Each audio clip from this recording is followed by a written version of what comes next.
दोस्तों, अगर आप हिस्ट्री में झांकेंगे तो आप पाएंगे कि सभी रिच और पावरफुल लोगों की जिंदगी में कंकुबाइंस हुआ करती थी।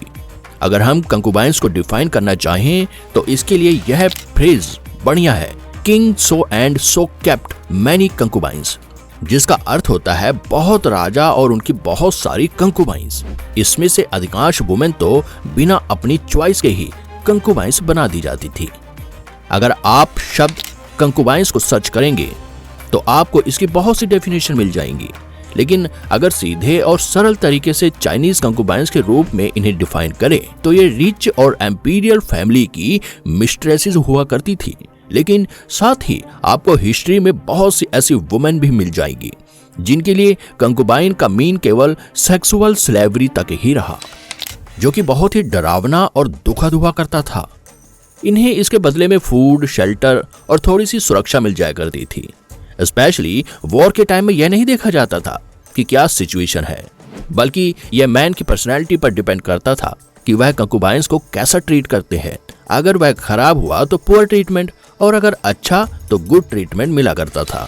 चाइना की यह कंकुबाइनेज अदर नेशन के कंपैरिजन में बहुत तरीकों से अलग हुआ करती थी, हालांकि इनमें कुछ सिमिलैरिटीज भी थी। इंपीरियल चाइना, जिसमें कम्युनिस्ट रेवोल्यूशन 1949 में खत्म हो गया था, यहाँ एक मैन की केवल एक ही वाइफ हो सकती थी, लेकिन वह कंकुबाइंस बहुत सी रख सकता था। यह उसके अफोर्ड करने के ऊपर डिपेंड करता था। इन्हें बेसिकली घर, कपड़े और खाने के कामों के लिए रखा जाता था, जो कि चाइनीज हिस्ट्री और अदर नेशन में शुरुआत से ही होता आ रहा था, जहाँ पर मैन की पावर और पैसों को कंकुबाइन के नंबर से जज किया जाता था कि वह कितने कंकुबाइंस रख सकते हैं। यह most famous concubinage system Chinese imperial family के साथ हमेशा से ही एग्जिस्ट करता आ रहा था, जिसे आप 2000 साल पहले ही हान डायनेस्टी में भी देख सकते हैं, जो कि 25 एडी से 220 एडी तक रही थी, और फिर आगे चलते चलते यह 1945 तक बनी रही थी। हान के टाइम में और उसके पहले भी कंकुबाइन को स्लेव मार्केट से खरीद कर लाया जाता था, या फिर गरीब परिवारों की ऐसी अट्रैक्टिव डॉटर को खरीद कर लाया जाता था जिन्हें पैसों की बहुत ज्यादा जरूरत होती थी। ये तो केवल 2 ही एग्जाम्पल थे। इसके अलावा भी बहुत से ऐसे तरीके से इन्हें लाया जाता था। बहुत से केसेस में इनकी वाइफ को भी मंजूरी देनी पड़ती थी। हिस्ट्री में आपको बहुत सी ऐसी कहानियां मिल जाएंगी जहां पर चाइनीज वाइफ्स अपने हस्बैंड के कंकुबाइन के साथ मिसट्रीट करती हुई दिखाई देंगी, लेकिन साथ ही कहीं कहीं पर इन कंकुबाइंस को छोटी सिस्टर के जैसा भी माना गया है। ऐसे आपको बहुत से केसेस मिल जाएंगे। ये कंकुबाइन भी अपना बहुत अच्छा इफेक्ट डालती थी। ये घर की मिस्ट्रेसेस की पूरी टेंशन खुद ले लिया करती थी, जिससे मिस्ट्रेसेस को खुद के लिए टाइम मिल जाया करता था। साथ ही वो घर के काम भी कर दिया करती थी। बता दे कि कंकुबाइन से जुड़ी हुई किसी भी सेरेमनी के बारे में कोई भी इंफॉर्मेशन नहीं मिली है। ये सभी काम वाइफ्स के लिए रिजर्व हुआ करते थे। ये सभी वाइफ्स अपने घर से बहुत सारा दहेज लाया करती थी, जबकि कंकुबाइंस अपने साथ कुछ भी नहीं लाया करती थी, बल्कि यहाँ पर उनके मैन या रिप्रेजेंटेटिव को कंकुबाइन के बदले में पैसे पे करने पड़ते थे।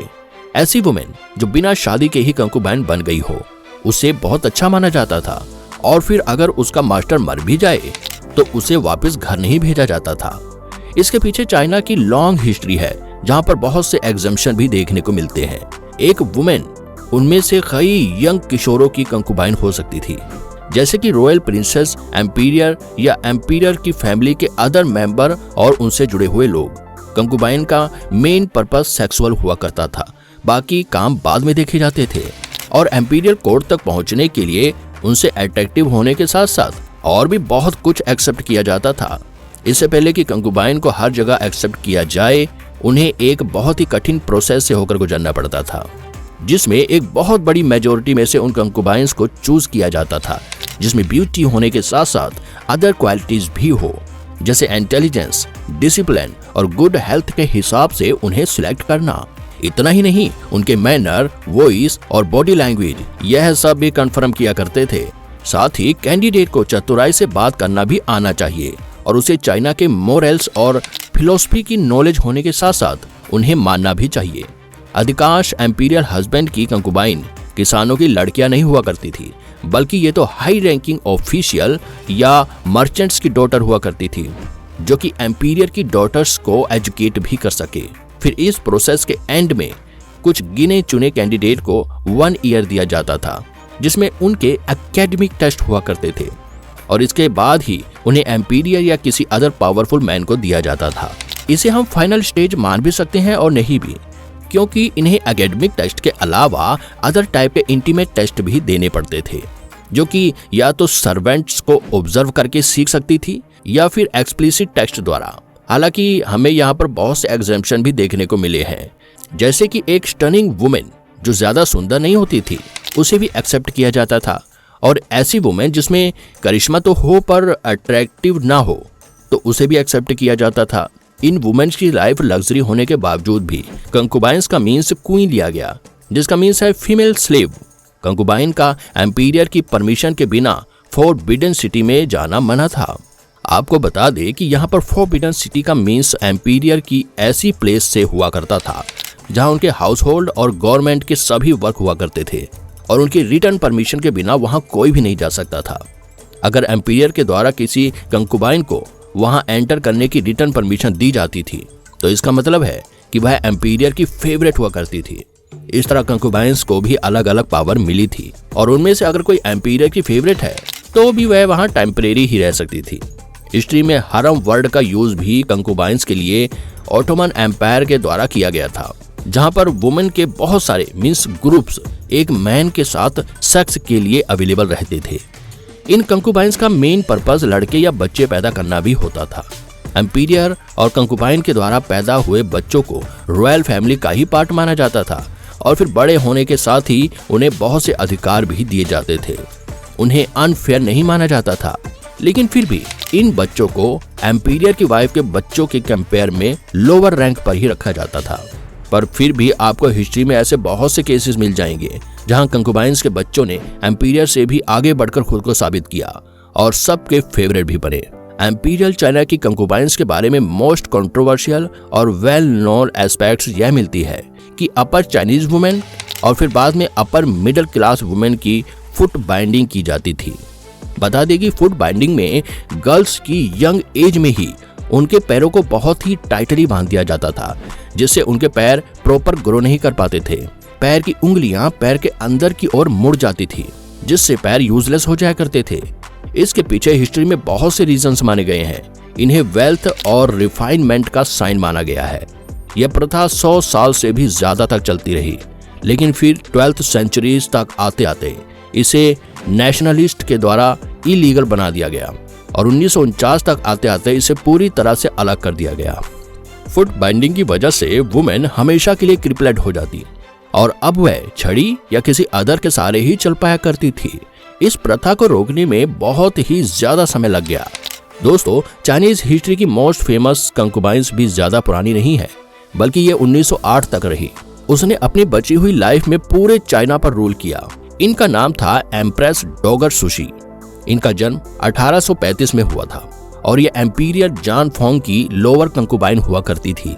सुशी बहुत ही लकी थी क्योंकि इनके और एम्पीरियर के द्वारा जन्मा हुआ इकलौता लड़का टोंगशी ही राजा की डेथ के बाद सिंहासन पर बैठा। जब टोंगशी को सिंहासन मिला तब वह केवल 6 साल का ही था, जिस कारण पूरे एम्पीरियर को रीजेंट्स की काउंसिल द्वारा चलाया जाता था। यहाँ सुशी राजा की फर्स्ट कंकुबाइन थी, लेकिन राजा के भाई यंग ने साम्राज्य को पलट कर रख दिया। उसने रीजेंट्स को हटाकर पूरे चार्जेस अपने हाथों में ले लिया, जिसके बाद यह क्लियर हो गया था कि सुशी और गोंग के हाथों में ही रियल पावर है। वहीं अशैन, जो कि फोंग की पत्नी थी, वह अपनी लाइफ पोएट्री एंड आर्ट सीखने में बिता रही थी, जहां सुशी को बहुत सी आलोचनाओं का भी सामना करना पड़ा, मोस्टली चाइना में हो रहे करप्शन के लिए, जो कि फॉरेन नेशन के साथ मिलकर बहुत से लोग कर रहे थे। सुशी और गोंग को कंट्री में कुछ बहुत ही बुरे इवेंट्स का भी सामना करना पड़ा।